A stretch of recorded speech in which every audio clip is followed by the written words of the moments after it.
Selamat siang semuanya. Perkenalkan, nama saya Iza Nursina. Saat ini saya akan menjadi Master of Ceremony di dalam webinar kali ini, yaitu Half Self-Talk 3, Sensory Disorder Problems. Nah, sebelum kita mulai, saya akan membacakan dan memberitahukan kepada peserta-peserta kalian apa aja yang akan kita lakukan pada hari ini. Yaitu, yang pertama kita akan menyanyikan lagu Indonesia Raya dan Himne Psikologi. Lalu akan ada pembacaan CV materi oleh moderator, lalu kemudian akan ada materi oleh pemateri kita, kemudian ada sesi tanya jawab, lalu kemudian ada sesi foto bersama, dan akan diakhiri dengan penutup acara oleh MC. Oke, udah datang semua belum nih kawan-kawan nih? Mungkin kita bisa disemangatin lagi kawan-kawan, kita mau mulai lagi acaranya. Oke, kita bisa lanjut aja. Sekarang kita akan memutar lagu Indonesia Raya.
Itu dia pemutaran lagu Indonesia Raya dan himne psikologi.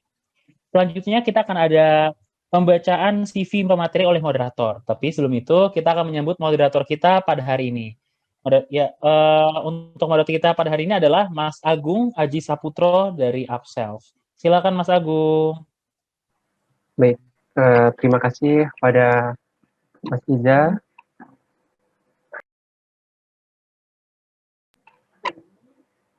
Oke, untuk kali ini mungkin tadi sudah diperkenalkan oleh MC kita, Mas Iza.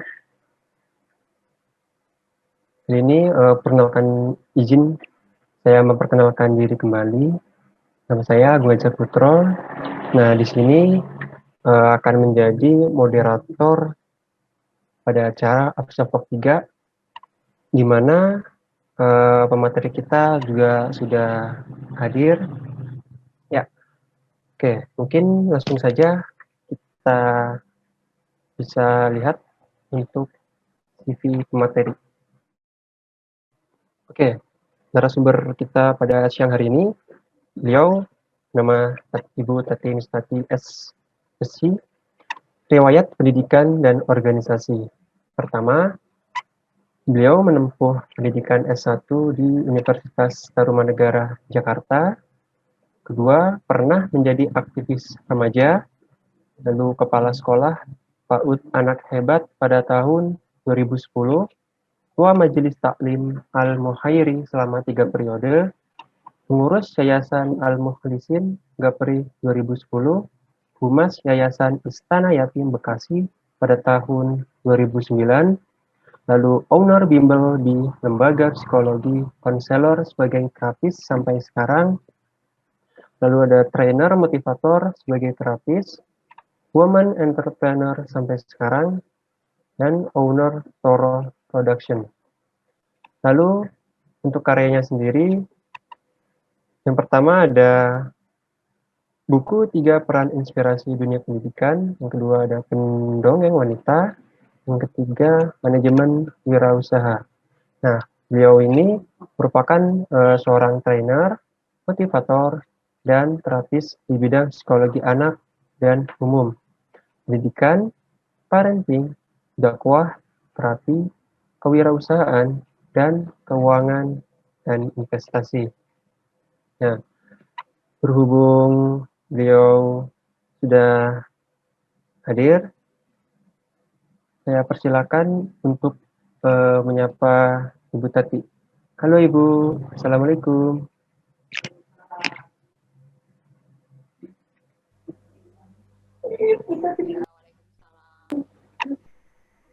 Yang Ibu sebelumnya, apa kabar Bu? Alhamdulillah, baik.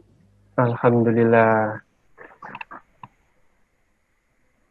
Oke Bu, jadi mengingat peserta juga sudah banyak, langsung bisa saya persilahkan kepada Ibu Tati untuk menyampaikan materi yang ingin disampaikan. Nah, untuk peserta yang lain, apabila ada pertanyaan, silakan catat terlebih dahulu. Nanti setelah pemberian materi selesai, silakan mengajukan angkat tangan maupun bisa live video secara langsung. Ya teman-teman, nah, kepada Ibu Tati, saya persilakan Bu. Baik, terima kasih kepada Agung dan teman-teman di sini yang sudah hadir ya. Saya ucapkan selamat bergabung dan bertemu dengan saya kembali. Upself Talk yang ketiga. Terlebih dahulu saya ingin menyampaikan yang sebelumnya ya. Yang sebelumnya Upself Talk 1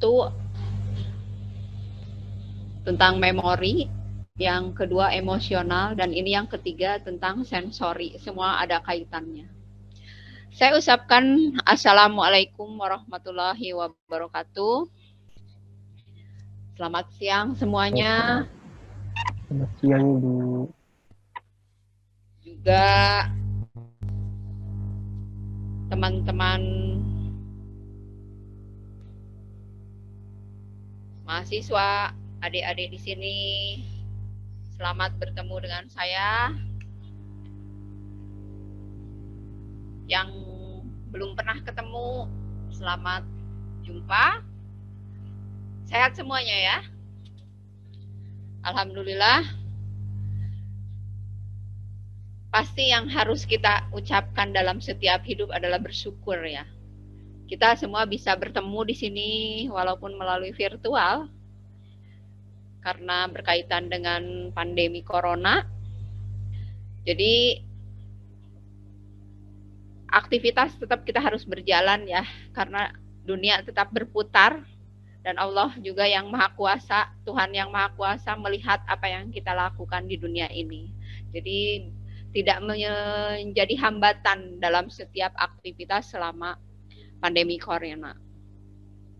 Baiklah, semua tentang profil saya sudah disampaikan, kita langsung ke materi ya. Hari ini akan cukup lama terkait sensori, karena itu adalah organ psikologi kita untuk bisa stabil dalam melaksanakan kehidupan dan mengelola kehidupan pribadi kita. Baik, silahkan operator membuka materinya.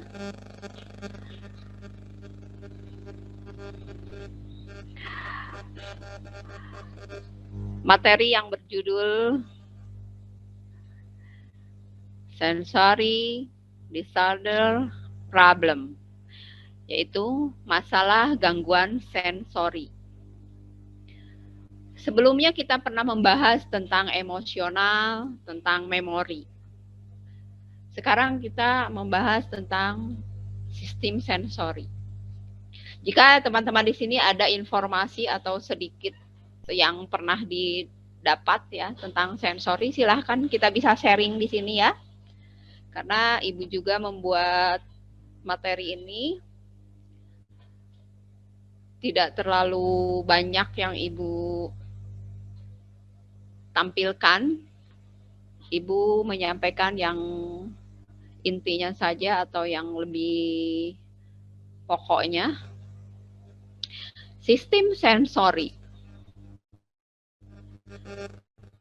Sistem sensori adalah sistem penghantaran rangsangan dari reseptor ke pusat otak. Sistem ini merupakan bagian dari sistem syaraf yang menerima rangsangan dari lingkungan internal maupun eksternal. Sistem sensori menyalurkan informasi ke bagian otak yang bertugas mengolah informasi melalui stimulus. Jadi, sensori ini terdapat dalam semua organ tubuh kita, baik yang sensitif maupun yang hipersensitif.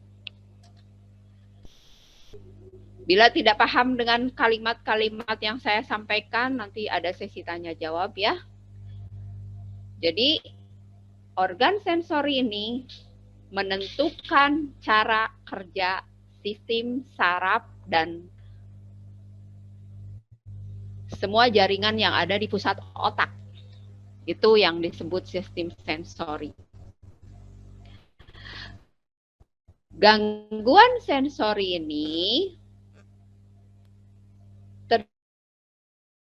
terjadi, ada rangsangan emosional juga, ada rangsangan dari luar. Kalau emosional dari diri sudah jelas, di saat ada kejadian yang merangsang emosional kita.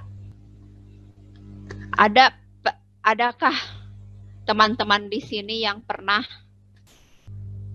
ketika benda jatuh langsung berteriak?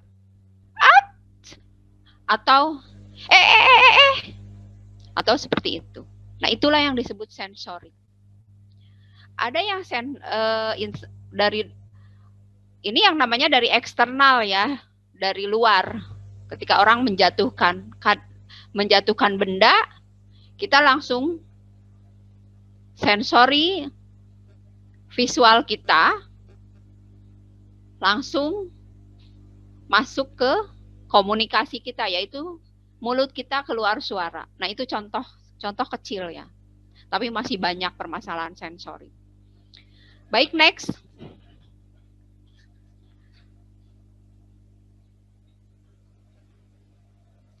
Selanjutnya, ini sistem sensori.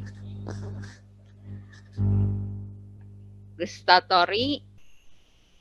Apalagi di sini ada mahasiswa-mahasiswi psikologi, pasti sudah ada sepintas materi ini di mata kuliah ya.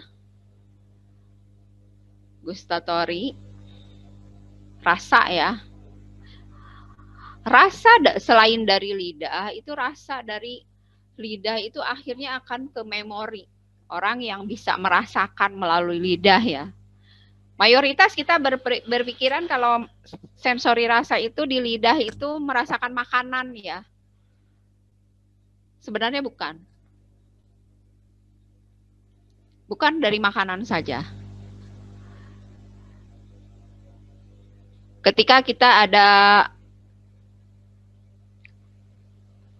rasa ingin menangis, itu pun bisa.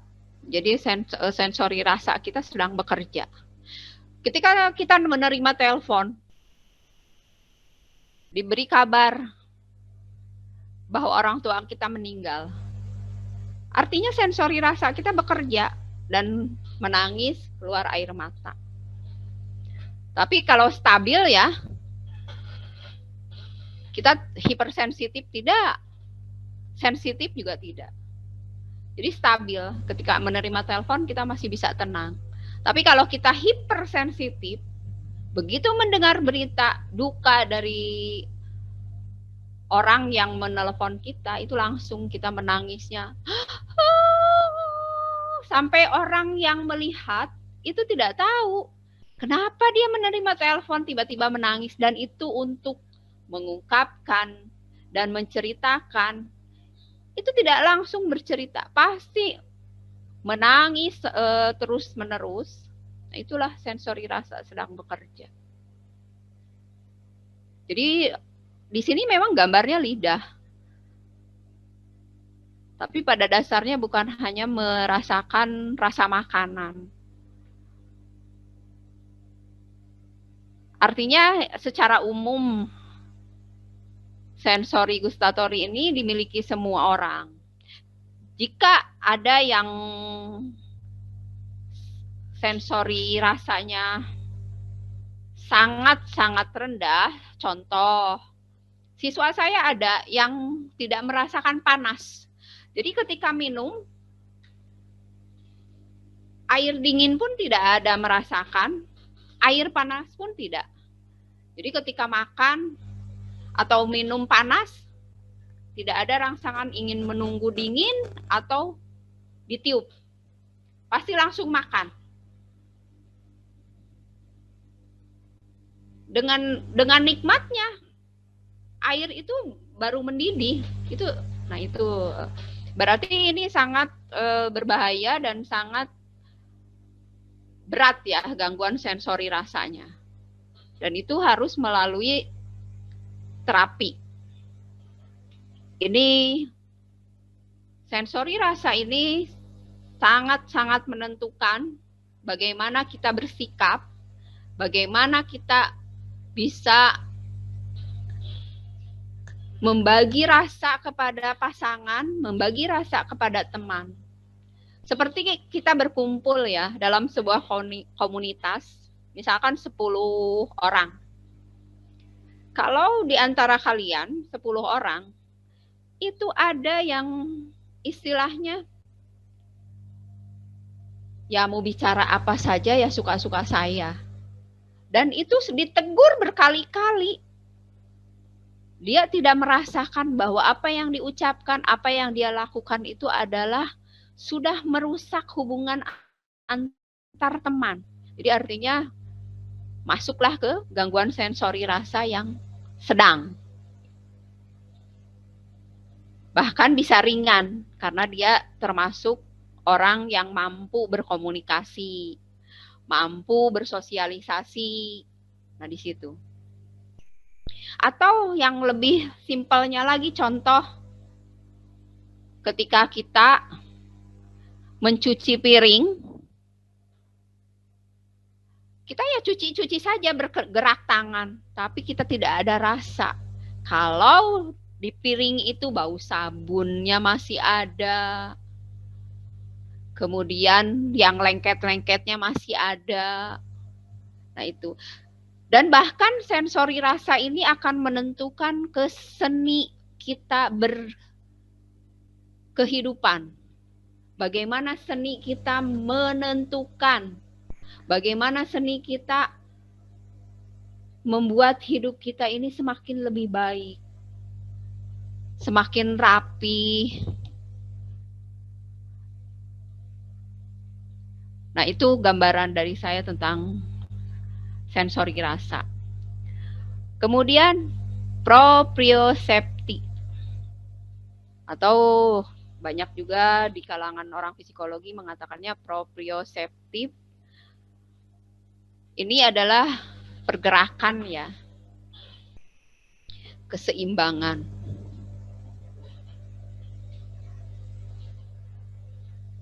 Pernah tidak teman-teman di sini, ketika memori kita sudah bekerja, banyaknya tugas-tugas yang sudah tersimpan di memori kita, tugas kampus, tugas menyelesaikan kuliah, tapi pergerakan kita ini sulit terdorong. Ya sudah, diam saja sampai berlarut-larut tugas-tugas kampus tidak kita kerjakan. Kemudian untuk anak usia dini, proprioseptif ini seperti berjalan, berkali-kali orang tuanya menyampaikan, di pinggir ada mobil, tapi itu anak sudah lurus ke tengah lagi. Ketika rangsangan pendengarannya sudah menerima, ke pinggir, dia baru ke pinggir, lalu ke tengah lagi. Nah itu kalau di usia dini ya. Kalau secara umum untuk anak remaja, dewasa yang tidak ada gangguan-gangguan lain, itu pergerakan dalam setiap tugas-tugas, kemudian pergerakan kita memulai bangun pagi sampai selesai finishnya kita tidur, itu gerakannya ya hanya itu saja. Bangun pagi, makan, kemudian tidur lagi. Nah, itu pergerakannya yang perlu mendapatkan stimulasi yang lebih baik. Awalnya memang kita tidak merasakan, pergerakan seperti itu kan istilahnya wajar-wajar saja. Yang penting tugas selesai. Tapi nanti imbasnya yang akan kita alami ketika pergerakan itu semakin naik menjadi gangguan sensori berat. Akhirnya tugas-tugas kuliah, tugas kampus tidak selesai. Bertumpuk lagi masalah baru yang harus kita terima. Kemudian olfaktori ya, yaitu penciuman. Di anak usia dini yang terjadi banyak gangguan-gangguan penciuman. Bahkan dia contoh BAB yang sudah menempel di celananya pun dia tidak merasakan ada bau. Kalau kita kan yang secara umum memang tidak ada gangguan ya, pasti mencium ya, bau badan teman, kemudian bau apeknya ruangan, itu pasti kita sudah tidak ada gangguan. Tetapi ketika kita berkumpul di dalam suatu ruangan, penciuman kita tidak dijaga, itu akan berpindah lagi ke gangguan emosional, yaitu cuek. Mau di depan mata kita ada bau, mau di depan mata kita ada wangi, kita cuek. Tetapi jika kita sensorinya sudah tidak ada masalah, ada bau sampah pun pasti kita akan terjadi komunikasi. Bau apa ya ini?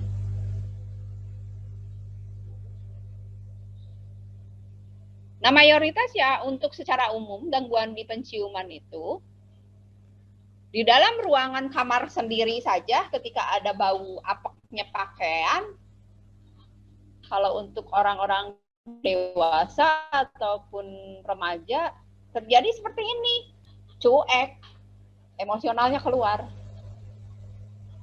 Kejadian seperti ini terus tidak pernah kita perhatikan, akhirnya masuk ke memori jangka panjang.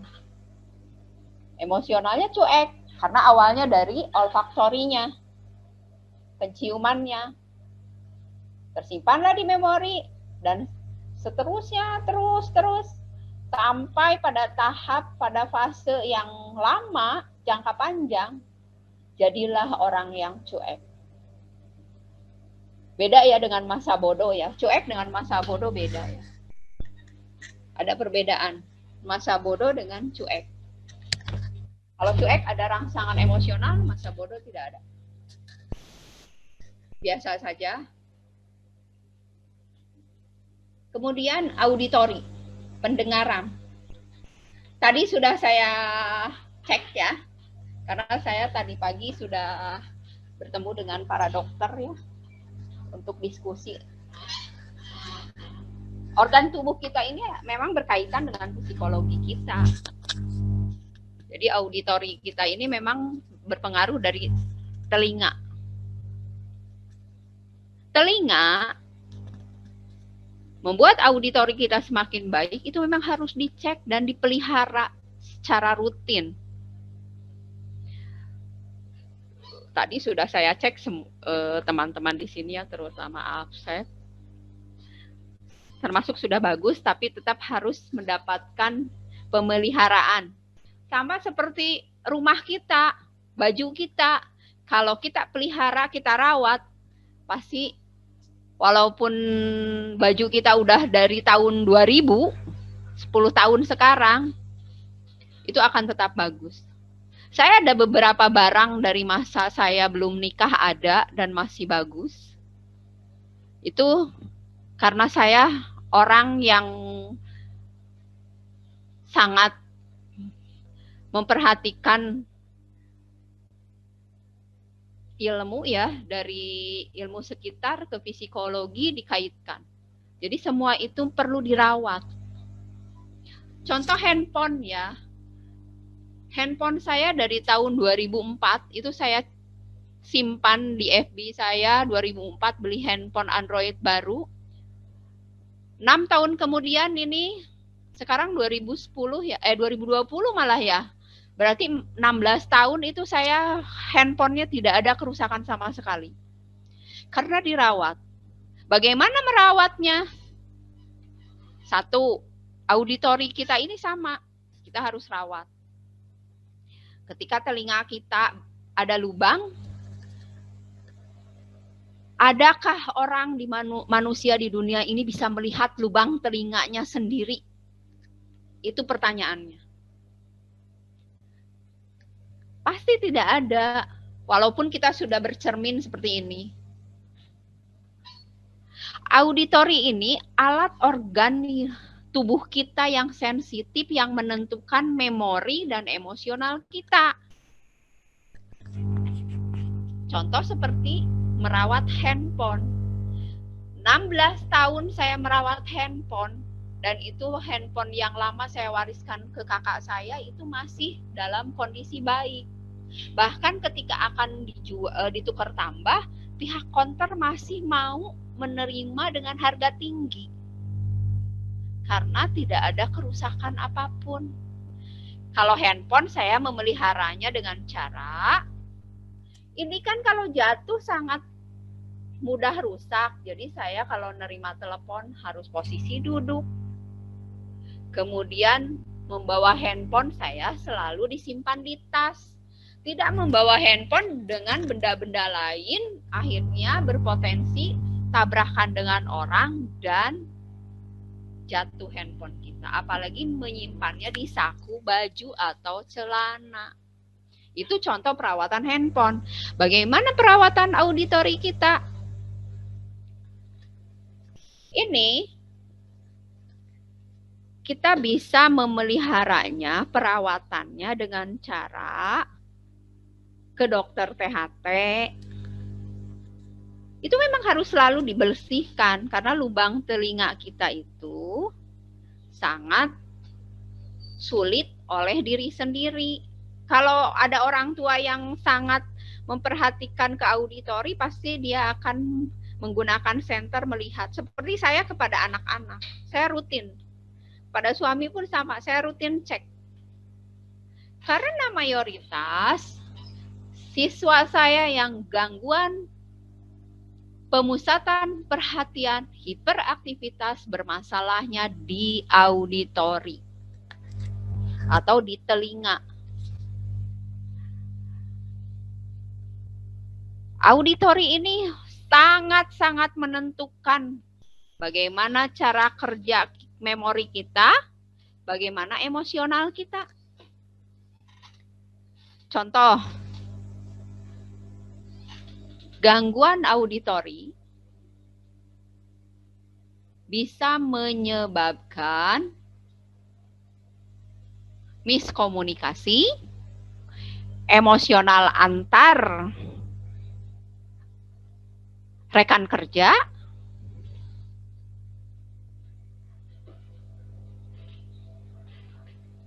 jadi telinga ini menyerap suara, menyerap kalimat, itu akan bekerja di memori dan akan berekspresi melalui emosional. Contoh, yang simpel-simpel saja yang banyak terjadi di beberapa perusahaan, pimpinan ke bawahan, dia menyampaikan perintah, tapi respon yang diterima oleh bawahan karena ada gangguan auditori ini, bukan tidak mendengar. Auditori itu berbeda dengan tuli. Kalau tuli, itu memang cacat secara permanen. Kalau auditori, banyak faktor. Dari sejak kita lahir, kita tidak pernah melakukan relaksasi telinga. Lebih kebanyakan kita kalau pegal tubuh kita dipijat. Padahal yang namanya telinga itu kita harus relaksasi. Ada kalanya orang lubang telinganya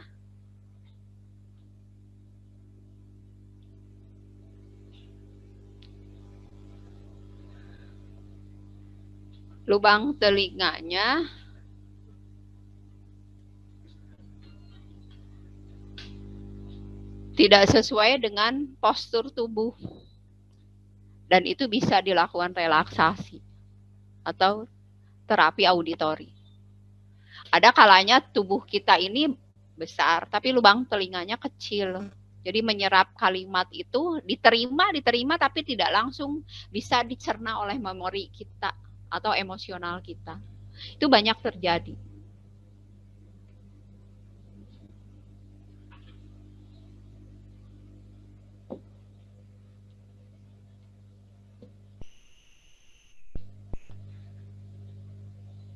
Kemudian vestibuler. Vestibuler ini otot kelenturan. Jadi otot kita juga harus distimulasi ya. Bukan hanya sekedar berolahraganya. Karena dengan otot kita lentur, emosional kita pasti stabil. Memori kita stabil. Hal seperti ini ya, di vestibuler otot itu, kelenturan otot itu banyak yang tidak memperhatikan. Jadi ketika kita berkendaraan, kita tidak melakukan kelenturan ototnya dulu sebelum duduk di mobil atau di motor. Kita pernah melihat mungkin baik bapak-bapak atau laki-laki dan wanita ya, bawa kendaraan, duduknya ya asal sudah duduk jalan, sampai orang yang melihat kenapa dia naik motor ya hanya sebagian pantatnya duduk di kursi, di jok motor, atau dia terlalu ke depan. Nah seperti itu. Otot ini, kelenturan otot ini sangat berpengaruh untuk keseimbangan emosional dan memori selanjutnya. Tapi tidak terlalu masuk kategori yang penting ya untuk kelenturan otot ya. Nah kemudian yang visual, ini visual dan auditori yang berkaitan. Ketika auditorinya bermasalah, ya otomatis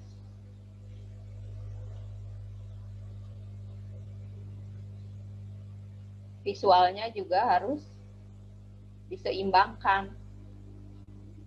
Jadi jangan sampai ketika auditori bermasalah dibiarkan begitu saja, sehingga hanya visual yang bekerja. Visual dan auditori ini harus seimbang. Ketika kita mendengar, mata pun bisa melihat dengan baik. Selain mata juga visual itu ada yang disebut dengan jarak pandang.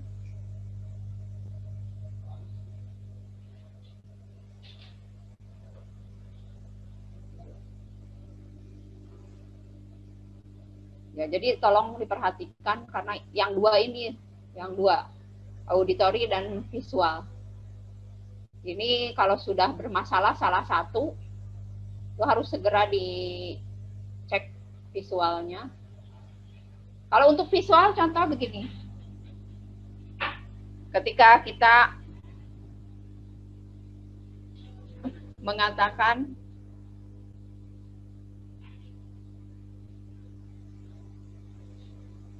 bahwa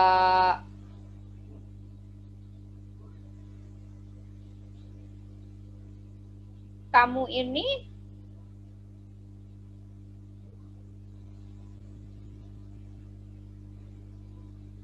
selalu saja bikin ulah dalam setiap aktivitas. Mungkin teman-teman mahasiswa atau teman-teman di sini ada yang pernah orang tuanya menyampaikan begitu. Selalu saja. Nah, ini visual ini melihat bagaimana pergerakan orang yang berbicara ya. Ketika dia orang dari luar ya, kita ketika berbicara walaupun tidak emosional tapi sudah membuat visual kita ini memancing dan bergeser ke emosional. Otomatis auditori akan mengikuti.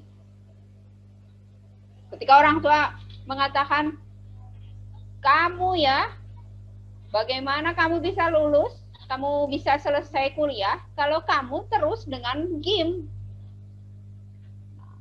Tapi ketika orang yang berbicaranya itu mengeluarkan kalimat-kalimat yang sangat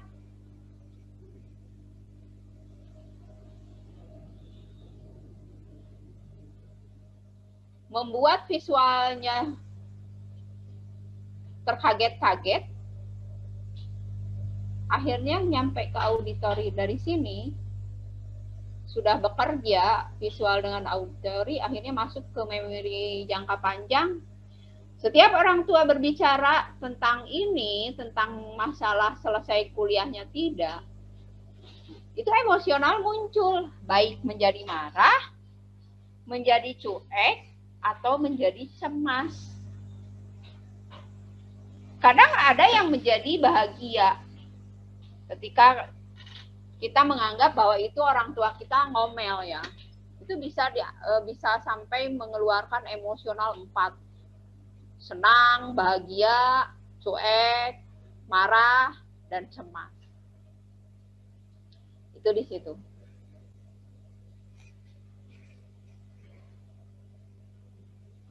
Jadi ini yang penting ya, antara auditory dengan visual. Yang ketujuh, yang terakhir adalah taktil. Sentuhan. Kalau antara ibaratnya mahram ya, beda. Mahram ini memang kita tidak bersentuhan.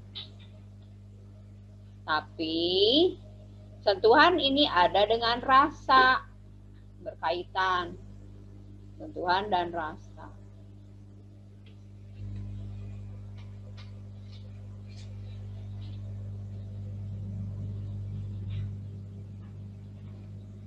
Ketika kita menyapa seseorang, kita bisa dengan sentuhan, bersalaman, berjabat tangan, atau pergerakan melambaikan tangan, itu adalah dari sensori ini sentuhan ya. Jadi dengan jarak jauh pun kita bisa bersentuhan dengan cara seperti ini, atau memberikan senyuman seperti ini. Itu contoh kecilnya ya. Nah, gangguan-gangguan salah satu ini dari sistem sensori ini akan merusak memori dan emosional.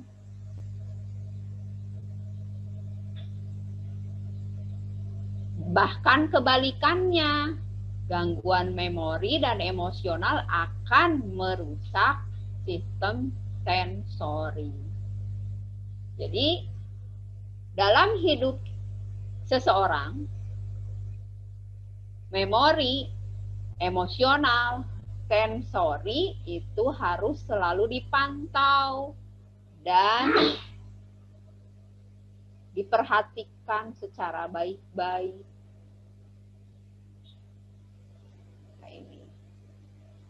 Itu contoh sensori rasa ya. Contoh lain rasa dan sentuhan. Contoh lain sentuhan.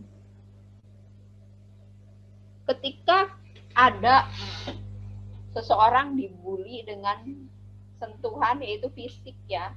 Nanti ada di akhir materi ini siswa SD yang terjadi pembulian secara sentuhan ya, artinya ke fisik. Ini kita bahkan ada yang diam saja, ada yang senang. Kadang kita tidak sadar ya, itu masuk kategori bully atau tidak ketika kita bagus, kamu ayo ini apa? Bergerak. Terus kamu nyanyi di depan umum.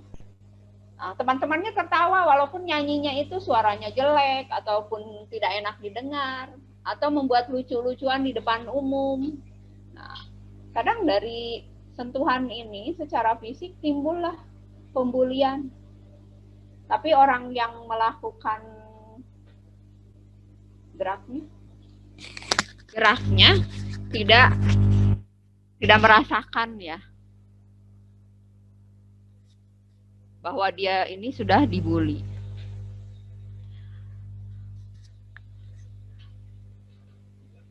Jadi ketujuh alat sistem sensori ini bisa berawal dari gangguan memori dan emosional, bisa kebalikannya.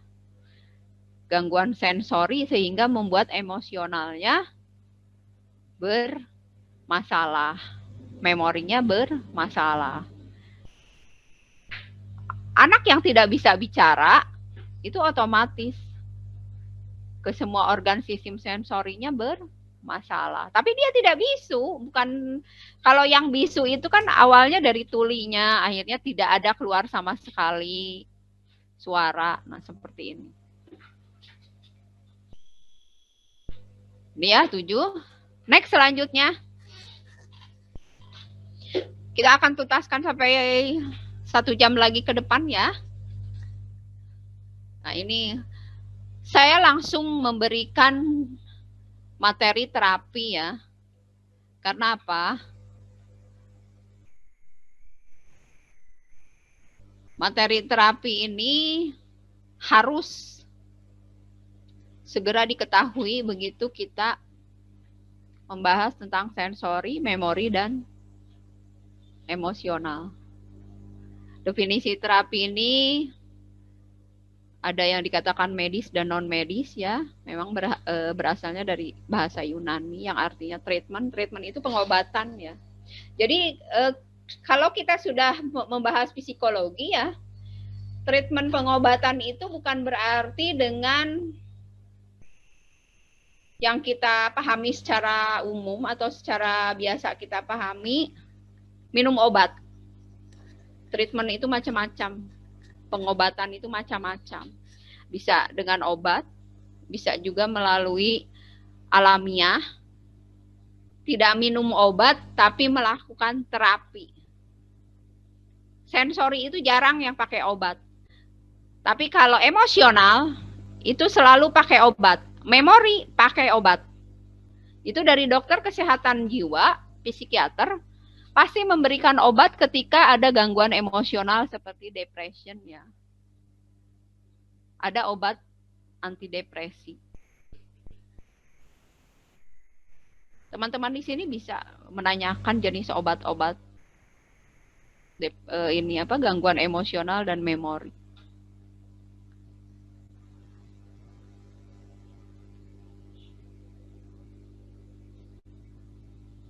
Jadi dari materi sekarang ini saya langsung menuju ke terapi ya. Untuk lebih jelasnya lagi tentang sensori, contoh-contoh dan pergerakannya bisa melihat klien-klien saya ataupun siswa saya. Kalau tahun-tahun lalu ya, sebelum corona, mahasiswi atau mahasiswa psikologi UI suka observasi di sini untuk bahan skripsi. Yang sudah tuh Universitas Esa Unggul, Universitas Indonesia, yang sudah melakukan penelitian untuk bahan skripsi. Karena corona, jadi hanya melalui wawancara. Dari Provinsi Jawa Tengah juga melalui wawancara. Kalau yang dekat-dekat seringnya datang ke tempat saya untuk membuat penelitian terkait bahan skripsi. Next. Nah, ini terapi fisik ya, yang tidak berdasarkan treatment berjenis obat diminum. Nah, terapi fisik ini ada terapi yoga, terapi bola dan lompat, lari, jalan. Terapi psikologi juga ada yang disebut sensori integrasi, oral motorik, terapi fokus kontak mata, kemudian terapi otak, terapi akademik, kepribadian atau perilaku, kemandirian language skill atau hafalan atau berbahasa, tutur kata ya. Jadi tadi pagi juga saya mengecek siswa saya yang gangguan memori. Ternyata ada kerusakan di organ telinga dan sudah dicek oleh dokter. Dan itu anaknya termasuk, atau mahasiswa saya ini termasuk yang hipersensitif ya. Baru dipegang dokter sudah menjerit, baru dimasukkan alat sudah, Nah itu, sensori itu seperti itu. Itu yang namanya hipersensitif. Kalau sensitifnya ya ketika dipegang, nah baru berteriak. Kalau hiposensitif, mau diapakan juga oleh dokternya ya diam. Tidak ada reaksi apapun. Itu namanya hiposensitif. Tapi kalau stabil, ketika dokternya baru pegang, maaf dok, boleh pegang sebelah sini. Atau sebentar dok, saya perbaiki duduknya. Nah ini yang stabil. Jadi ada interaksi visualnya, komunikasinya dengan dokter. Di sini. Next.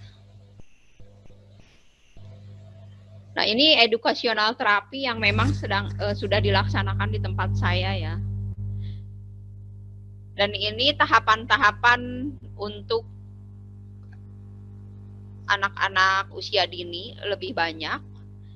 Tapi untuk usia remaja atau dewasa ya, mahasiswa saya yang sudah berangsur baik dari depresinya, lebih banyak di terapi penuturan bahasa, seni visual, Zentangle, multisensori, terapi musik, dan terapi tingkah laku. Karena kalau yang depression ini terapi penglihatan tetap masih baik, pendengaran masih oke. Hanya penuturan bahasa yang sudah mulai harus diperbaiki ya. Kenapa saya ambil contohnya yang depresi saja? Karena semakin tingginya corona ini banyak yang depresi. Awalnya dari stres. Ini penuturan bahasanya berubah. Contoh, ketika orang tua berbicara, kita selalu pakai bahasa negatif kepada orang tua. Ketika orang tua bertanya, bagaimana hasil UTS kuliah kamu? Ah, biasa aja. Ngapain sih ibu tanya-tanya? Nah, itu di situ penuturan bahasa sudah mulai berubah. Ada rangsangan emosional bercampur dengan memori yang menyimpan hal-hal yang memberatkan aktivitas dalam kuliah online. Penuturan bahasa yang negatif yang selalu keluar, akhirnya akan tersimpan di memori kita. Ketika kita sekali mengeluarkan bodo amat sama hasil UTS. Nah, itu akhirnya ketika ada aktivitas lain, itu akan keluar lagi kalimat negatifnya. Temannya ngajak bicara, kamu selesai kuliah mau kerja atau bagaimana? Bodo amat. Gua sih yang penting beres aja kuliahnya. Mau kerja, mau kagak, bodo amat. Jadi kalimat negatif ini sangat mudah masuk ke memori jangka panjang kita yang akhirnya mengeluarkan sensori melalui penuturan bahasa. Berhati-hati ya dengan kalimat-kalimat negatif. Seperti kalimat capek, bosan, jenuh. Itu masuk kategori kalimat negatif. Jadi ketika kita capek nggak usah diucapkan. Lebih baik cari waktu untuk bisa istirahat. Atau ketika kita diajak pergi kumpul-kumpul, ayo kumpul. Enggak, saya capek, udah pulang dari kampus. Sampaikan dengan kalimat positif. Maaf ya, saya tidak bisa bergabung karena saya harus istirahat. Itu akan lebih relaksasi ke emosional kita. Kita akan stabil, menjadi orang yang selalu tenang. Nah, ini penuturan bahasa ini sangat berpengaruh kepada orang-orang depresi. Ketika saya menangani orang depresi,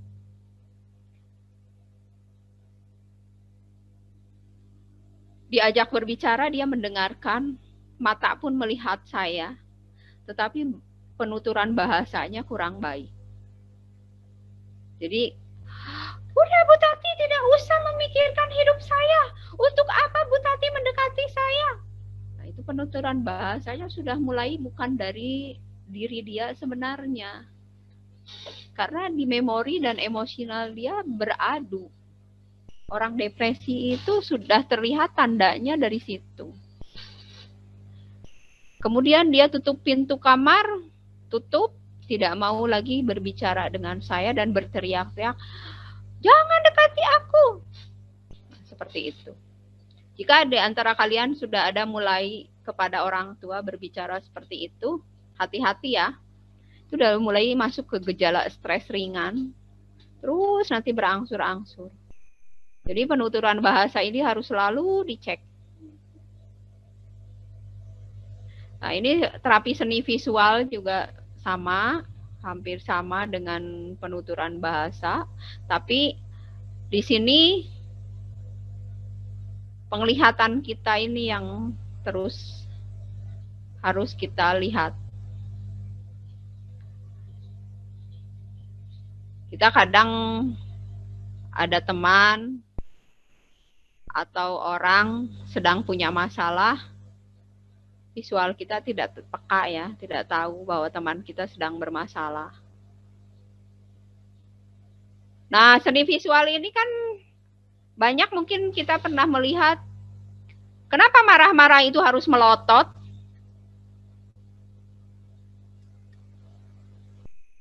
Kenapa marah-marah itu kita harus dengan nada keras berbicara? Atau ketika kita mematikan binatang seperti kecoa atau nyamuk,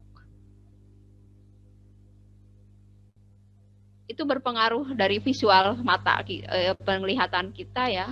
Kita kalau mematikan kecoa saja sampai berbunyi, padahal sebenarnya kita kan tidak marah.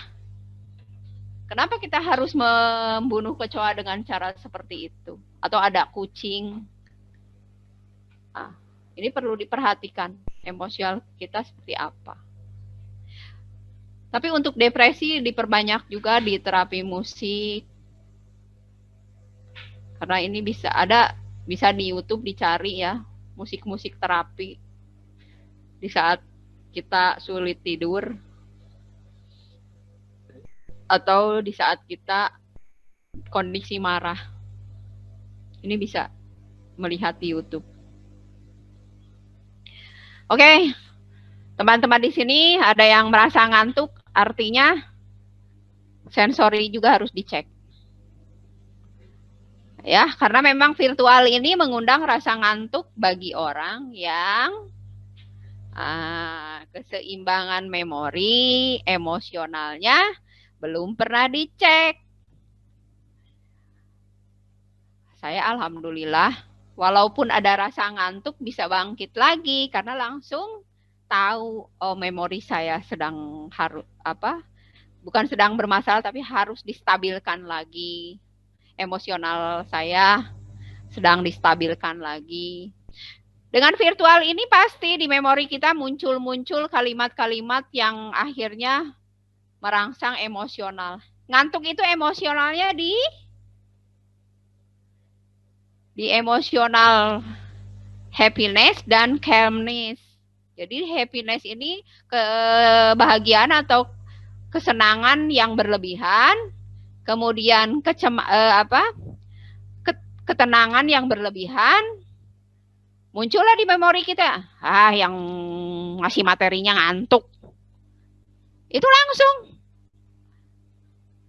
Pasti dengan dosen juga, ketika dosen berbicara di depan atau sedang virtual, buset dah lama amat nih dosen, udah bete gua. Akhirnya emosional muncul, yaitu ketenangan berlebihan, menyebabkan ngantuk. Ya. Hati-hati ya dengan kegiatan-kegiatan kuliah online ini. Ini menentukan nanti ke depannya juga. Apalagi ini udah hampir setahun dan informasi yang saya dapat ini akan masih terus berlangsung lama. Nah, ini kan saya sedang melihat materi dan peserta yang hadir di sini, visual saya sedang bekerja ya. Alhamdulillah saya tidak ada rasa ngantuk. Yang live dari sini pun saya tidak terpengaruh karena itu hak masing-masing ya. Mau tidur pun ketika mendengarkan materi ini juga hak masing-masing. Pilihan ada pada diri kalian. Karena intinya setiap yang memberikan sesuatu pasti ada makna dan manfaatnya. Next, selanjutnya.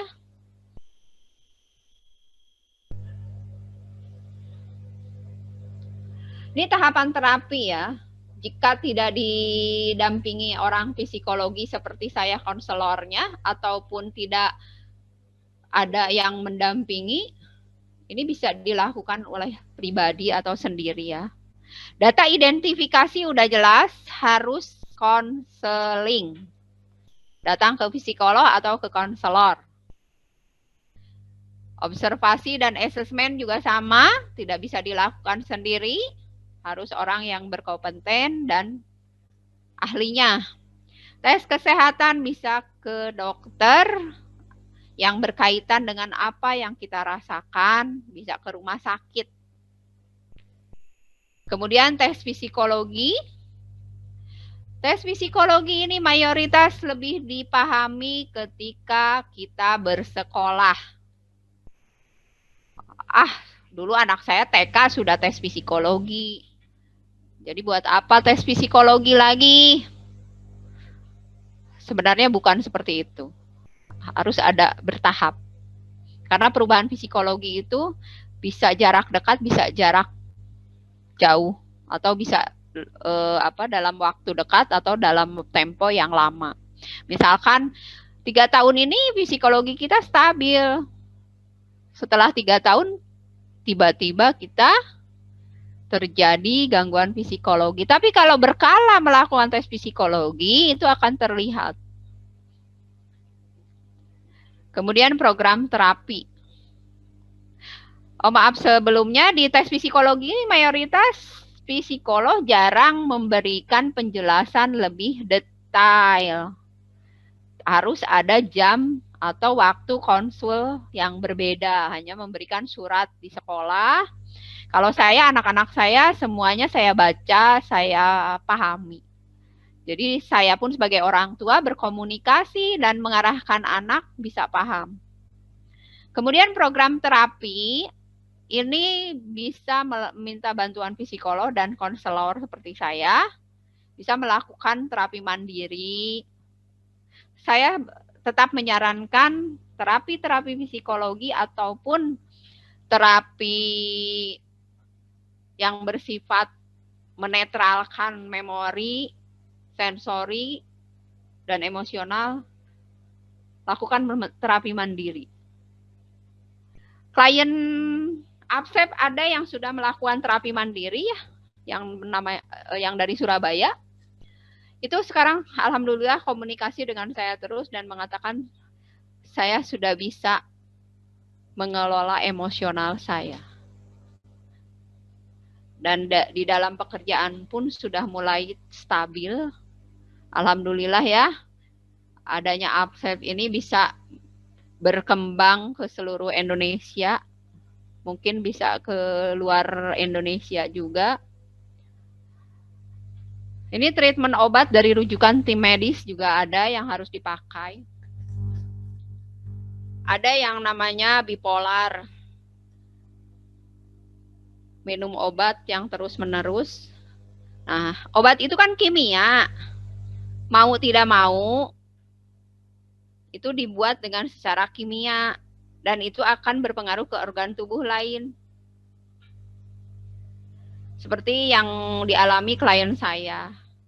Karena sudah diberikan obat dari psikiater cukup lama, jadi dia tremor. Sering bergerak-gerak sendiri. Nah itu. Bahkan dia sendiri tidak merasa nyaman suasana hatinya ketika minum obat itu. Tapi ya gangguan-gangguannya sudah ada reaksi. seperti gangguan tidurnya. Memang kalau kimia dengan alamiah lebih cepat kimia. Contoh gangguan tidur. Orang yang tidak bisa tidur itu pasti minum obat bisa tidur. Tapi obatnya tidak diminum, tidak bisa tidur lagi. Tapi kalau melalui terapi mandiri secara alami, caranya ada. Dan itu udah banyak saya berikan, hanya saja tidak cepat. Dalam jangka tahapan pertama itu dia bisa tidur 3 jam.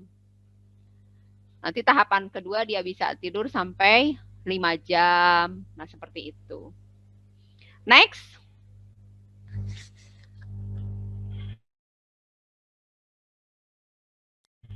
Ini kunci suksesnya terapi ya. Rutin tidak putus, selalu disiplin, terutama kalau terapi mandiri itu nggak bisa. Harus disiplin. Mendisiplinkan terapi mandiri berbeda merasakannya dengan treatment pengobatan berjenis obat. Kalau berjenis obat kan sehari minum 3 kali. Itu pasti memori kita menyimpan sehari minum 3 kali karena ada bentuknya. Tapi kalau terapi mandiri tidak ada bentuknya. Itu harus dorongan dari diri kita. Contoh terapi untuk tidak mengeluarkan kata-kata negatif.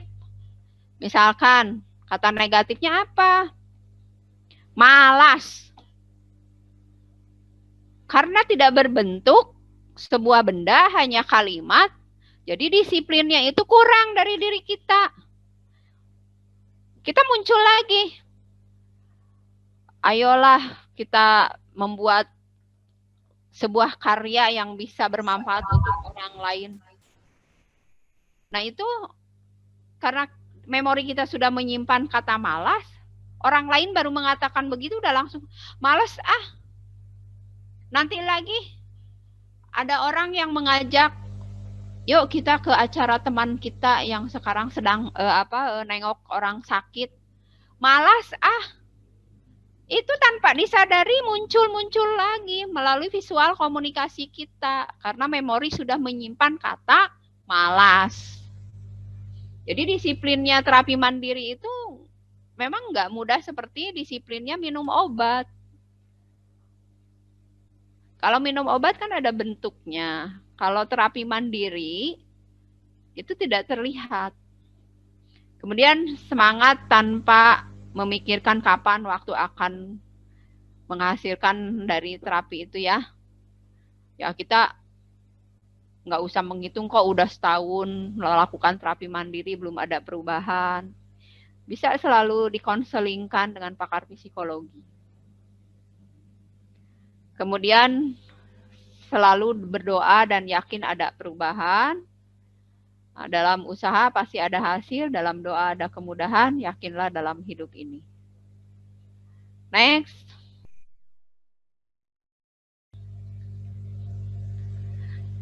Memori ini berkaitan dengan cara kerja otak kanan dan otak kiri ya. Nah ini otak kiri di sini lebih banyaknya di aktivitas skill berbicara ya, melalui sensori. Nah ini beda dengan aktivitas fisik yang lebih banyak di otak kanan. Teman-teman di sini setelah memahami materi ini, ayolah melatih otak kanan kiri kita dengan cara mengingat beberapa nomor teman. Kalau bisa hafal ya. Misalkan kita punya komunitas 10 orang. Nah, nomor telepon 10 orang itu kita harus hafal di luar kepala. Ini perhatikan cara kerjanya, ya ini karena berkaitan dengan memori kita. Musik ya. Musik ini kan kenapa sangat mudah diingat? Karena ada irama, ada gerakan tubuh kita yang bisa digerakkan sehingga menyimpan di memori. Berbeda dengan number. Mengingat nama, mengingat nomor itu kan nggak ada gerakan irama. Apalagi menulis bahasa-bahasa yang baik. Kita harus bisa menyimpan bahasa negatif apa, bahasa positif apa. Nah, itu kita harus bisa disimpan, dicatat. Sekarang ini lebih jarang ya dalam akademik tuh kita menulis karena sudah ada laptop dan komputer ya. Jadi laporan-laporan semua diketik. Ingat, walaupun tugas kampus seperti itu, seperti saya juga membuat laporan, sudah ada asisten yang membuat, kemudian laporan ke sekolah sudah ada asisten saya yang membuat, tapi saya selalu berusaha untuk memegang pulpen, mencatat apa saja yang bisa dicatat. Jangan lepas kita bergerak. Ya. Oke, next.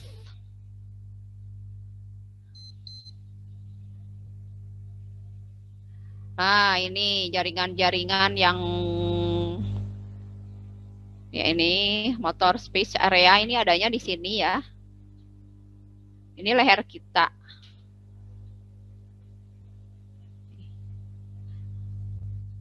Ini adanya di tempurung. Ini adanya di dalam auditori telinga. Jadi kalau saya melakukan pijatan sensori ini di area-area auditori, dan ini bisa dipelajari lebih detail ya teman-teman di sini yang karena memang S1 psikologi ini udah otomatis bisa menjadi HRD, konselor. Itu nggak perlu lagi kita mengikuti pelatihan-pelatihan lain, itu udah otomatis. Karena kita bidangnya kerjaan, misalkan kita diterima di HRD, itu kita harus jadi konselor di perusahaan itu. Ya, yang lebih identiknya memang kalau S1 psikologi itu pasti ke konselor. Jadi teman-teman di sini yang sudah kuliah di S1 psikologi bisa dipelajari nih, bagaimana pijatan-pijatan sensori di area kepala kita bisa dilakukan sendiri. Kenapa orang anak yang di lay speech? Oke. Ya. Ini bisa dipelajari lagi dengan secara khusus ya kalau ini. Karena ini jaringan untuk psikologi klinis. Oke, next. Nah, ini contoh alat terapi yang saya gunakan. Alat getar ini bisa digunakan di area auditori. Kemudian ini sensori, ini terapi okupasi bisa juga. Sensori integrasi juga bisa dengan pakai alat ini. Kadang anak-anak, bukan anak-anak saja, teman-teman di sini walaupun sudah usia 20 ke atas, ada enggak ketika berjalan di jembatan seperti ini di bawahnya kali, bisa timbul sensorinya bereaksi. Contoh, aku takut, ini jauh. Ya. Nah, next. Nah, ini anak siswa saya, kemudian next. Nah, ini silahkan diputar. Ini yang tadi video bisa dilihat, ini adalah ini jadilah pembulian di kelas anak SD yang masih kecil. Teman-temannya mengikuti, tidak ada satupun yang lain tidak mengikuti tapi diam menonton. Mungkin ada yang pernah mengalami seperti ini baik di kelas maupun di lingkungannya.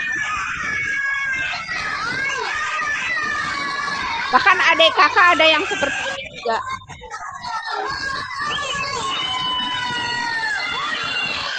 Silahkan sampai sekarang jika antar adik kakak ada yang masih suka terjadi seperti ini kan berbentuk fisik ya, bisa berbentuk dengan kalimat.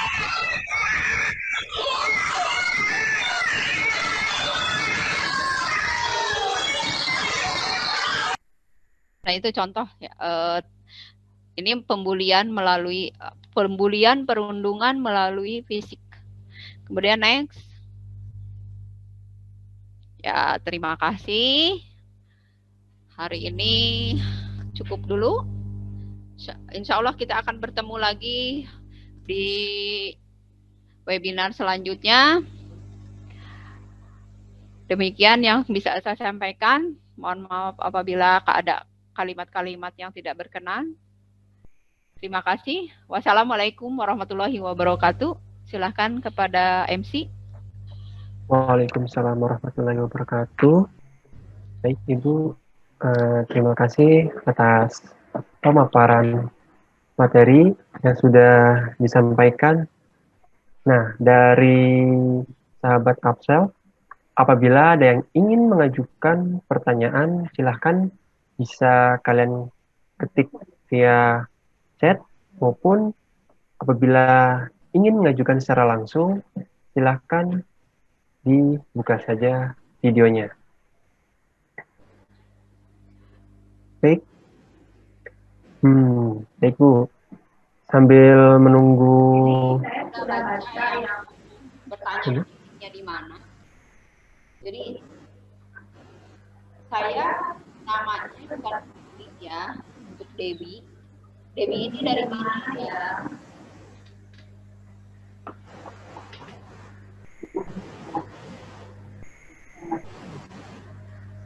Saya Bojonggede.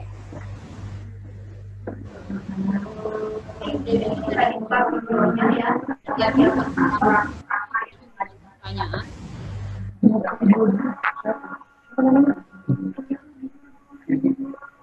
Ya, silakan pada Kak Debbie. Bila ingin bertanya secara langsung bisa dibuka videonya. Ya, di Bojonggede, Bogor. Mohon maaf Bu, mungkin ada gangguan sinyal.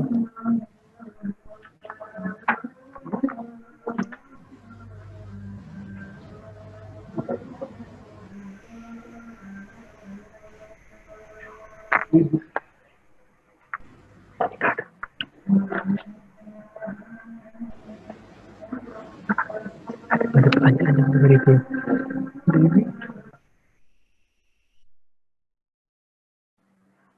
Baik.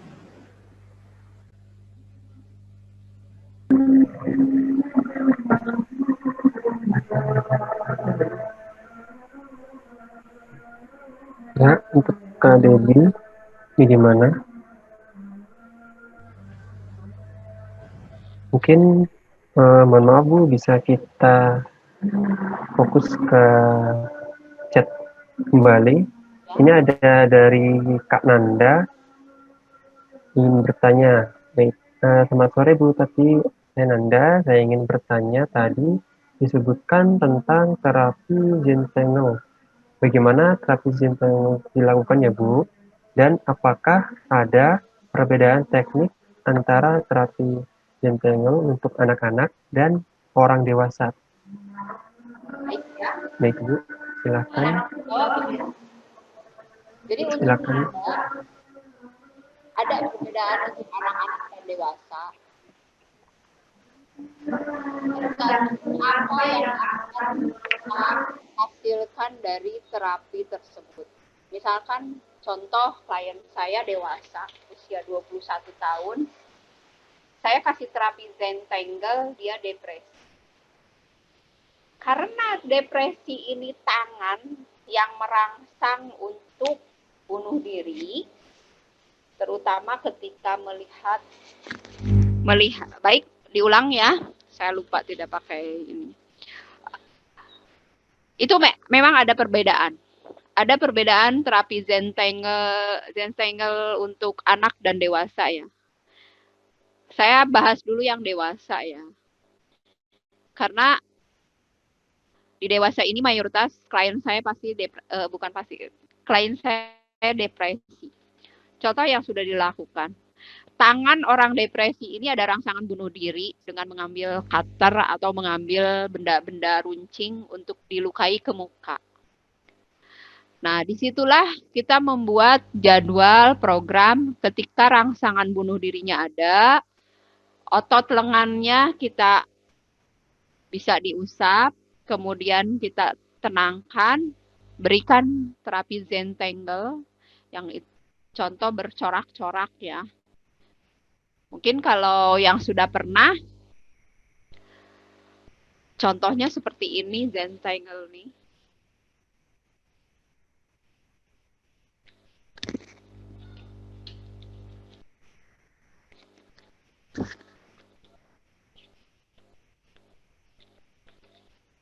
Kalau untuk dewasa, saya perlihatkan, ini kertas kosong, HVS bisa. Titik tengahnya ini ditulis nama saya ketika sedang punya masalah. Kemudian titik-titik ini di pinggirnya semua dikasih. Nih, 1, 2 sampai berapa area di sini semua. Kemudian dari sini kita menarik-narik garis. Saat itu kita sedang menangis. Menangislah keluarkan, tapi kita visual orang yang terapi Zentangle ini diarahkan untuk melihat matanya ke sini. Biarkan dia menangis. Atau ini untuk terapi mandiri ya. Ketika kita menangis terus-menerus karena orang tua kita meninggal, kita bisa melakukan ini. Terus ke sini. Nah, terus aja. Sambil kita meneteskan air mata pun nggak masalah. Jadi ketika teman kita atau diri kita sedang menangis, tolong usahakan tidak hanya menangis saja diam.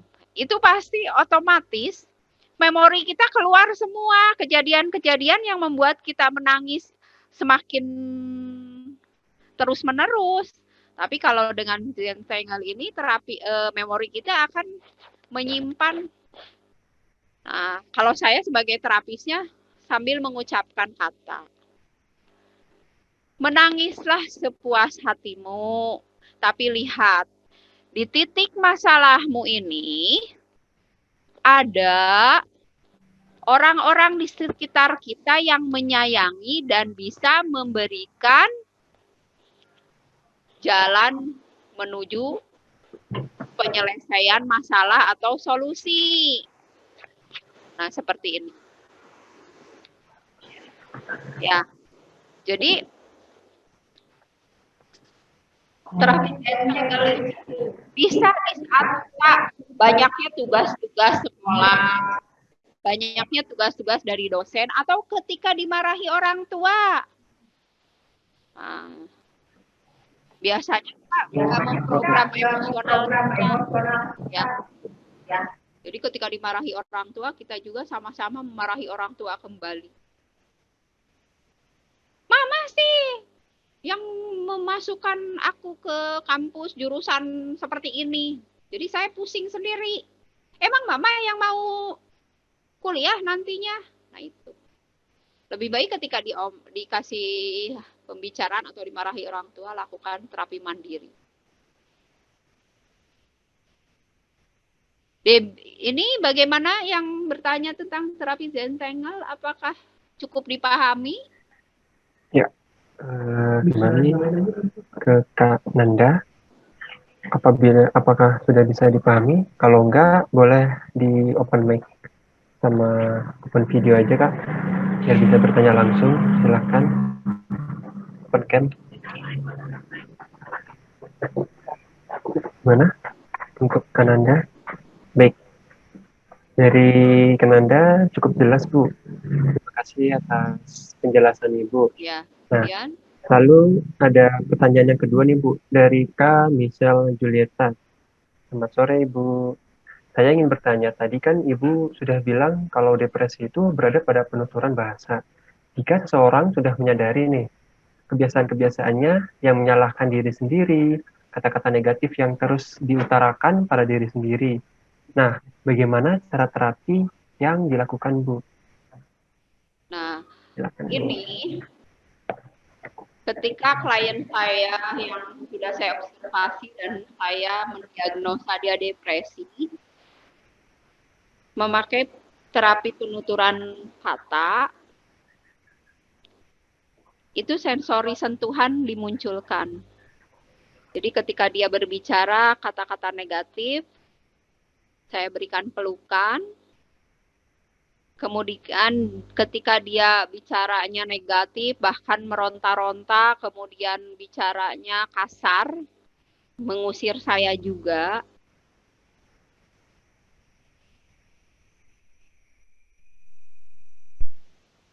Kita berikan sentuhan terus-menerus. Sambil mengucapkan, tenang, tarik nafas, saya teman kamu, kamu teman aku.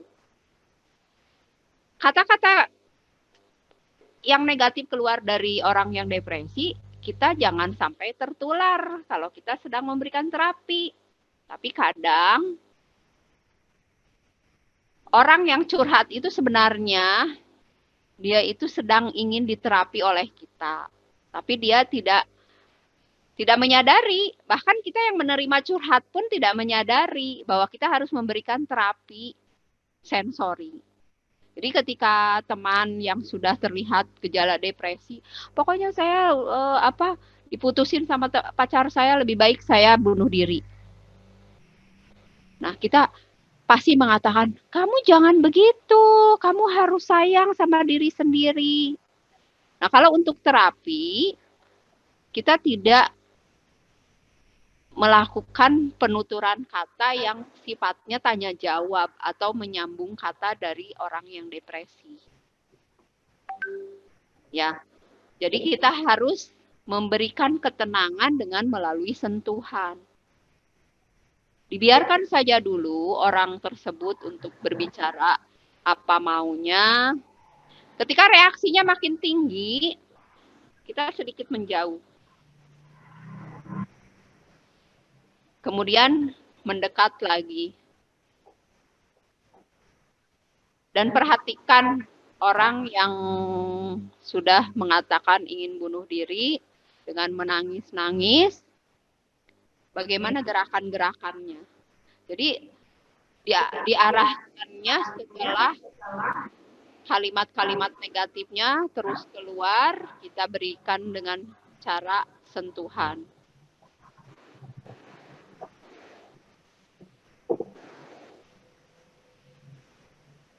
Baik, yang bertanya apa sudah cukup jelas? Baik. Oke, terima kasih Bu atas penjelasannya. Nah, dari Kak Misel, bagaimana Kak? Apakah cukup jelas? Atau mau sharing? Silahkan bisa open mic langsung dengan Ibu. Sudah cukup jelas Bu. Oke, terima kasih Kak Misel. Lanjut lagi Bu, untuk pertanyaan yang ketiga dari Kak Bila. Nah, saya ingin sharing pengalaman. Saya sering sekali tersandung saat sedang berjalan di luar rumah karena suka kebiasaan bengong atau suka tidak menaruh perhatian sama sekitar saya. Apakah ini bisa berarti gangguan sensorik atau atensi ya Bu? Baik. Baik, ini kalau sering tersandung, gangguan sensorinya jelas ya. Itu di profesional ya, yaitu pergerakan. Dan itu harus dicek apakah dari emosionalnya. Bengong itu asalnya dari emosional. Ya munculnya bengong itu ya dari emosional cuek dan cemas. Itu bersatu. Akhirnya dia jadi suka bengong. Ya tidak mau memperhatikan orang-orang sekitar atau pada dirinya sendiri. Jadi itu harus dicek.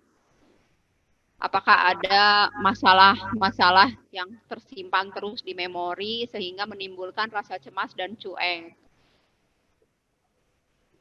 Ini udah pasti kalau yang sering tersandung ya jelas gangguan sensori, tapi tidak attention.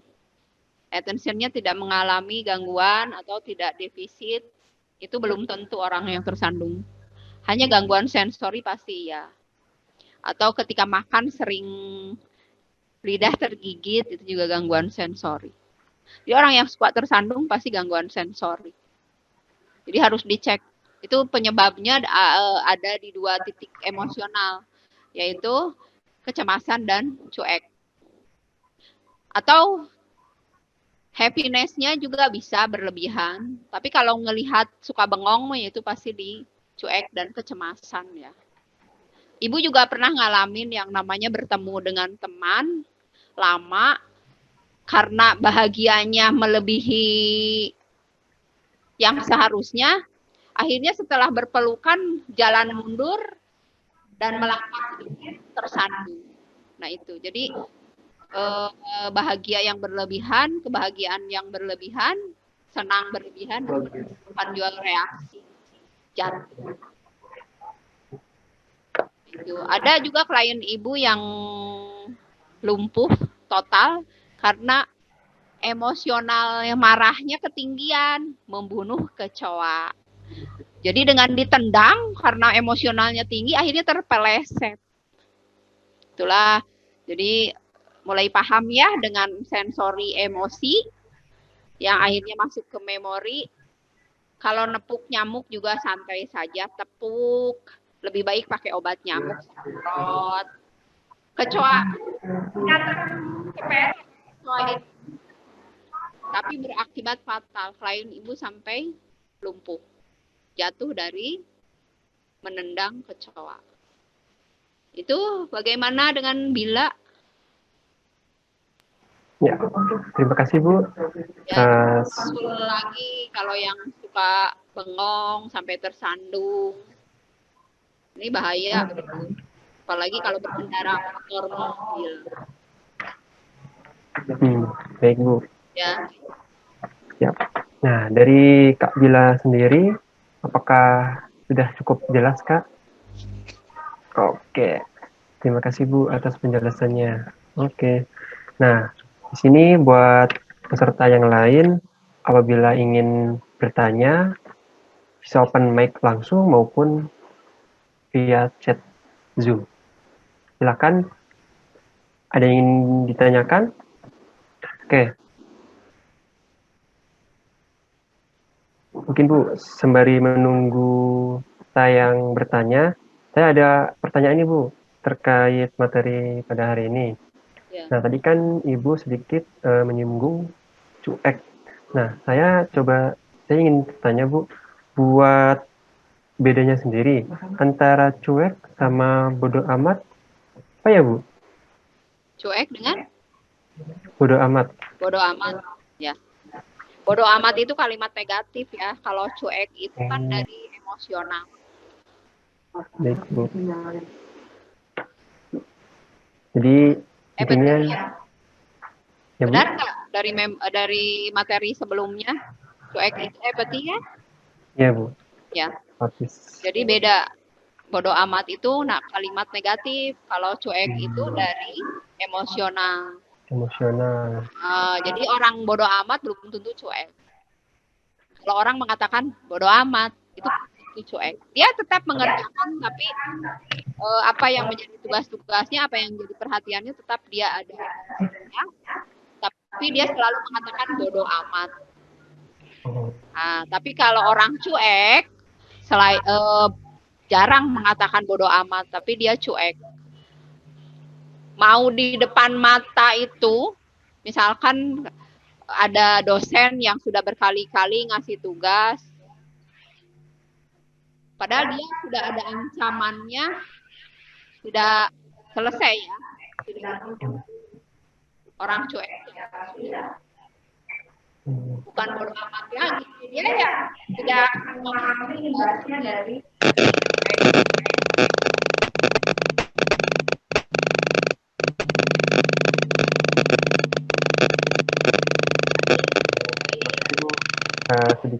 penjelasannya.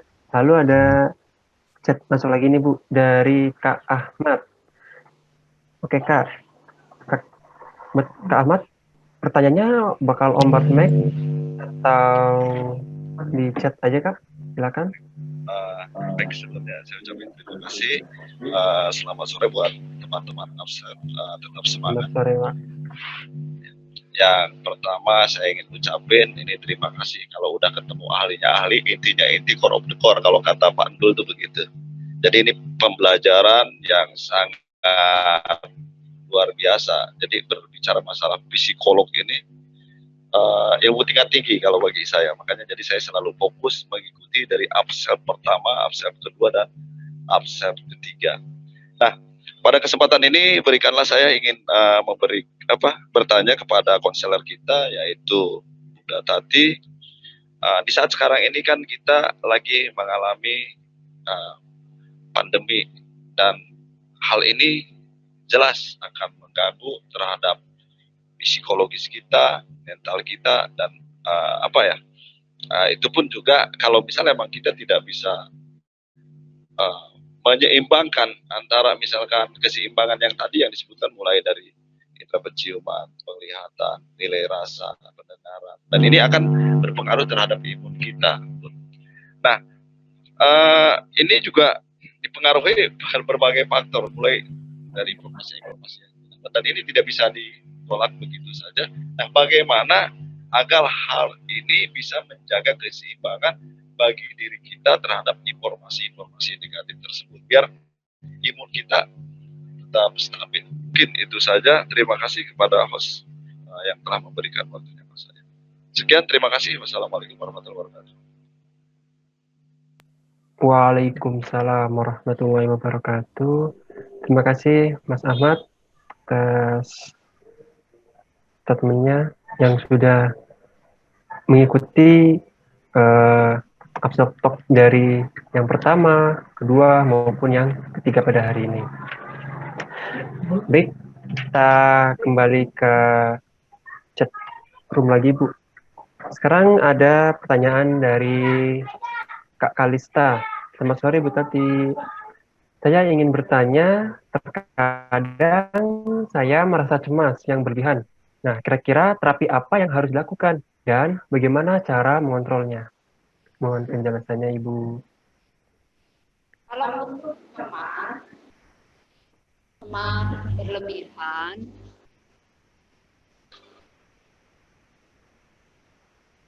jika usia kita sudah di atas 20 tahun ya,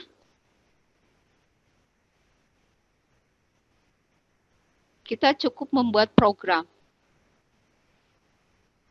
Programnya seperti apa? Evaluasi kejadian-kejadian yang pernah kita alami ditulis. Kejadian yang membuat cemas itu kita coret. Terus setiap hari harus dilakukan seperti ini. Minimal sehari 2 kali saja ya. Kalau ini kan komunikasi masih bagus ya. Jadi cemasnya hanya persepsi dari diri kita sendiri atau masih ringan. Yang menimbulkan rasa cemas dari emosional kita, yaitu kejadian-kejadian dan terutama dibully. Kalau kita pernah dialami dibully, kalimatnya apa, kita coret.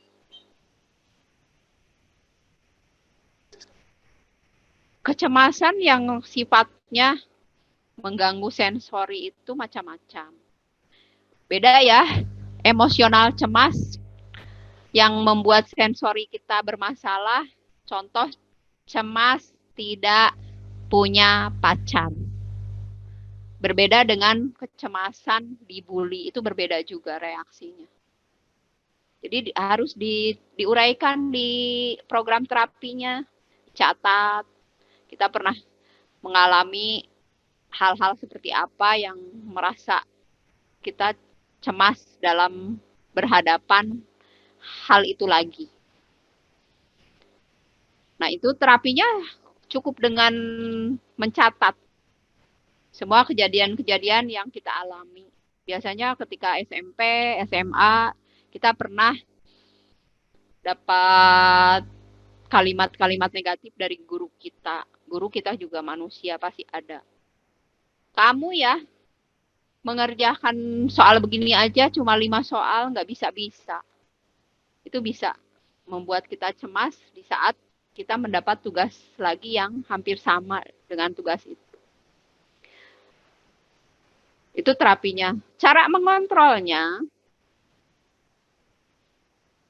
dimunculkan rasa senang, dimunculkan ketenangan, dan dimunculkan rasa cueknya. Pasti cemasnya akan hilang. Biasanya orang yang cemas itu cueknya itu tidak pada porsinya. Akhirnya timbul kecemasan. Untuk pertanyaan ini memang harus lebih dirinci ya, lebih detail ceritanya ke ibu. Karena kecemasan ini berkaitan dengan sebuah kejadian.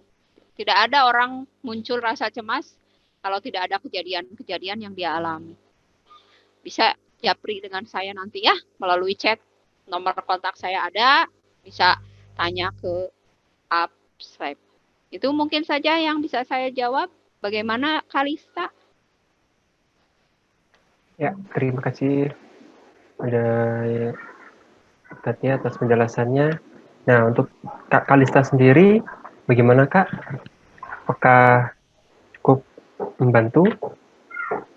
Dan tadi apabila Kak Kalista ingin informasi lebih lanjut, silakan bisa kunjungi website Upself di www.upself.id ya Kak.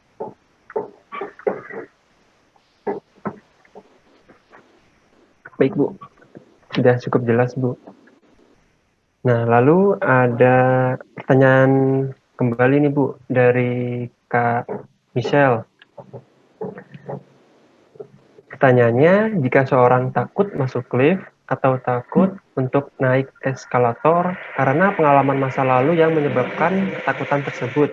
Nah, berarti ada memori dan emosi yang menyebabkan gangguan sensori yang membuat orang tersebut tidak bisa naik eskalator atau lift. Nah, kira-kira penanganannya bagaimana ya, Bu? Terima kasih. Ya, Mohon penjelasannya, Bu. seru sekali ya pertanyaannya. Ini seperti pertanyaan Michelle ini ya, sebenarnya ini kan kaitannya keterampilan di masa usia dini. Naik eskalator, itu orang ada rasa takut karena tidak terlatih. Rasa takut, fear, itu dalam jenis emosional diri yang menyebabkan rasa takut terjadinya bukan di masa lalu kalau rasa takut masuk lift atau eskalator sebenarnya. Rasa takut itu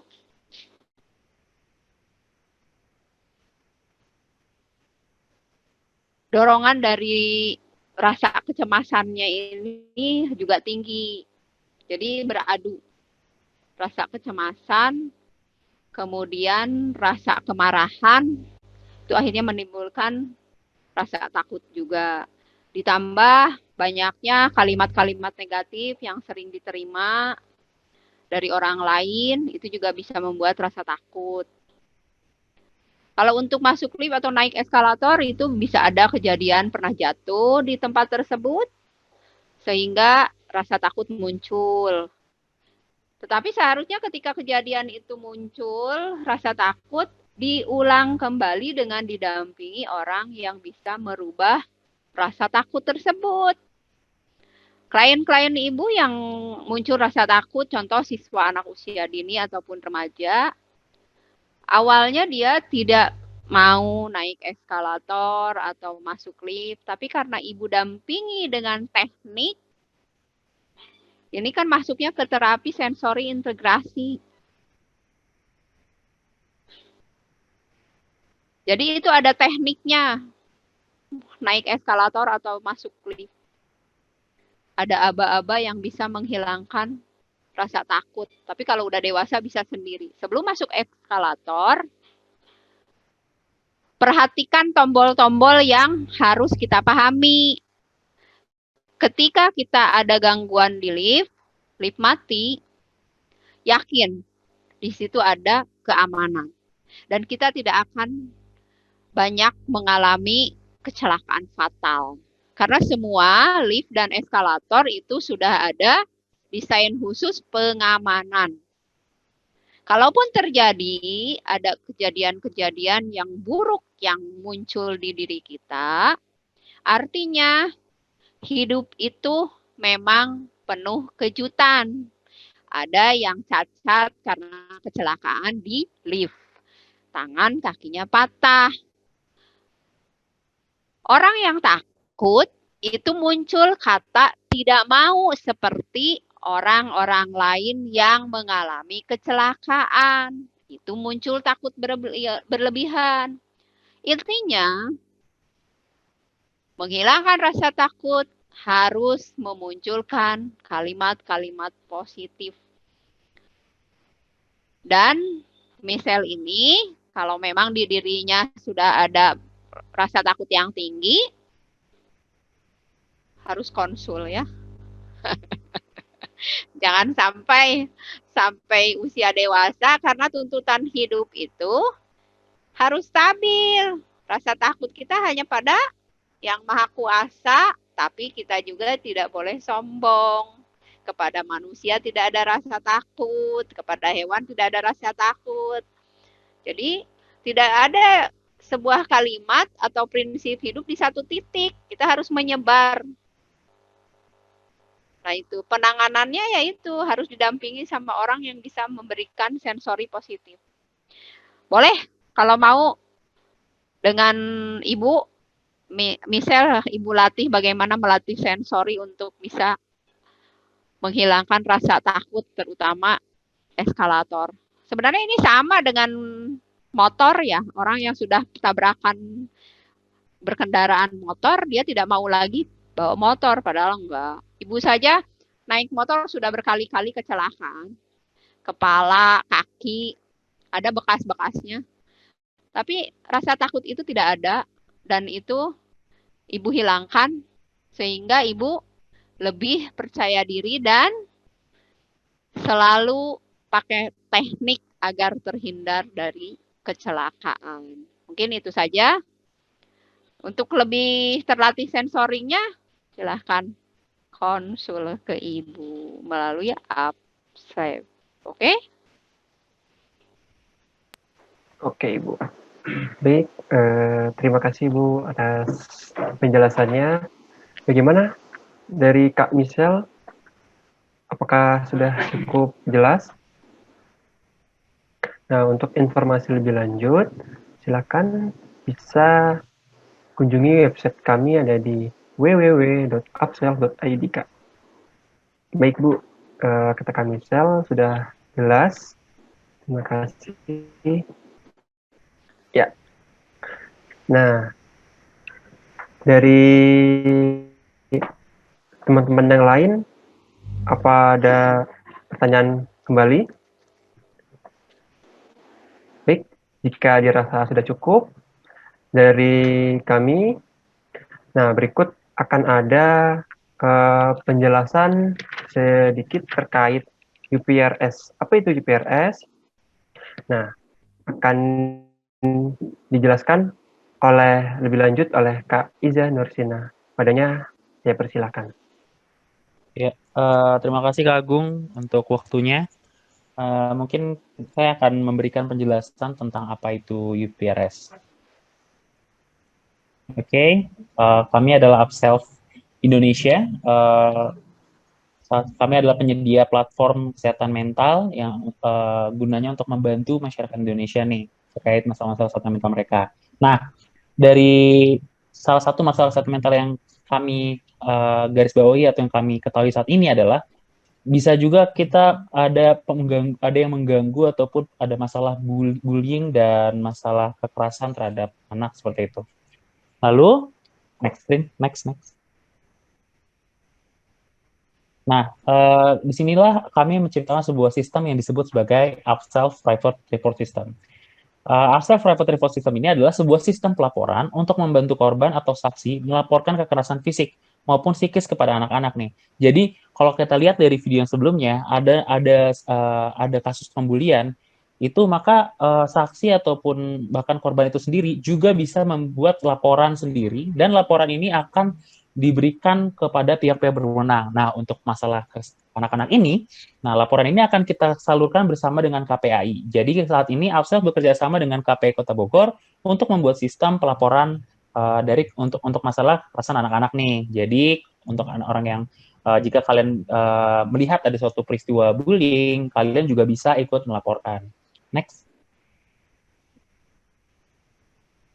Nah, gimana sih cara menggunakannya? Nah, untuk cara menggunakannya, yang pertama orang yang ingin melaporkan tersebut bisa membuka website kami di www.upself.id seperti ini. Lalu kemudian next. Lalu kemudian bisa memencet tombol My Experience di atas bar kami. Next.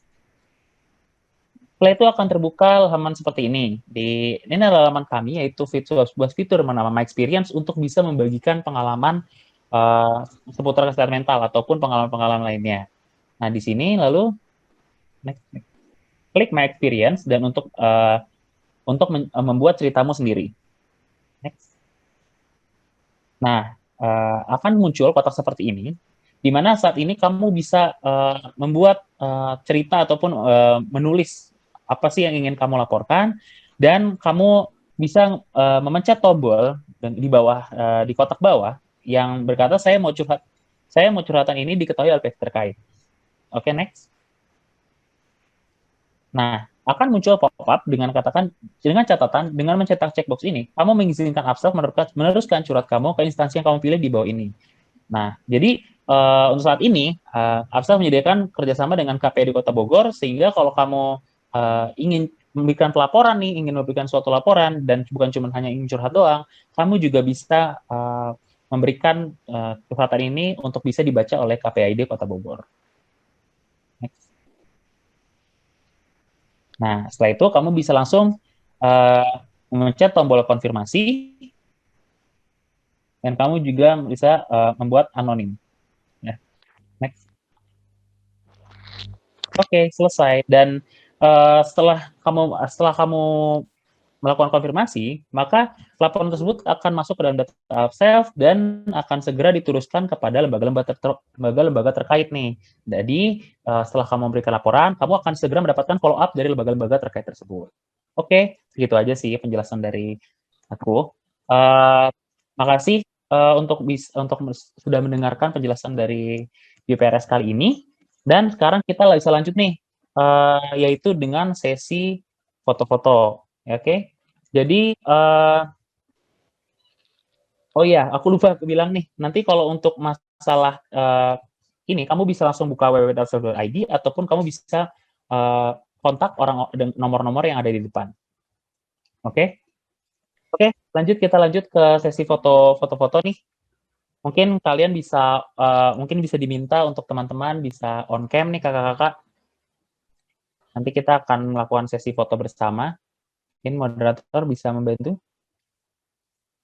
Oke, ya diharapkan buat peserta yang lain untuk mengaktifkan kameranya agar bisa melihat wajah-wajah ceria maupun bahagia di hari yang cerah ini. Silakan. Ayo kakak. Oke,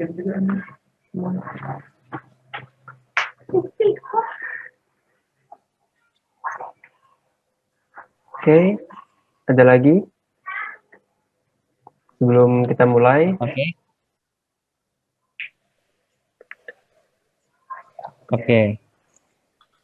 Yuk, kita mulai aja sesi fotonya. Tunggu Kak, ini ada yang masih mau buka kamera lagi Kak. Ya, bagi yang kita tunggu dulu. masih siap-siap, silakan. Kita bisa segera mengaktifkan kamera kita agar sesi foto bisa kita mulai.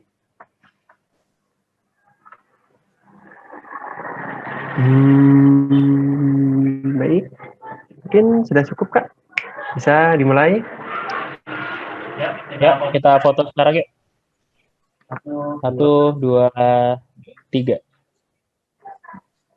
Ya. Oke. 1, 2, 3. Iya. Oke, terima kasih kakak nih udah ikut acara kali ini ya kak. Nah, kami memberikan apresiasi dan kami berterima kasih banget kepada kakak-kakak yang sudah mengikuti acara pada hari ini. Dan terima kasih juga buat teman-teman yang udah bisa meluangkan waktu, dan juga ada Mas Ahmad ya yang sudah meluangkan waktu untuk bisa datang ke Upself Talk kali ini. Selanjutnya kakak-kakak bisa mendapatkan info terkait Upself Talk berikutnya di grup Upself Talk yang ada saat ini, dan kami juga akan mengadakan Upself Talk berikutnya. So, sampai jumpa di Upself Talk berikutnya nih kakak-kakak. Mungkin itu segitu aja dari saya. Wassalamualaikum warahmatullahi wabarakatuh. Waalaikumsalam warahmatullahi wabarakatuh. Bye-bye.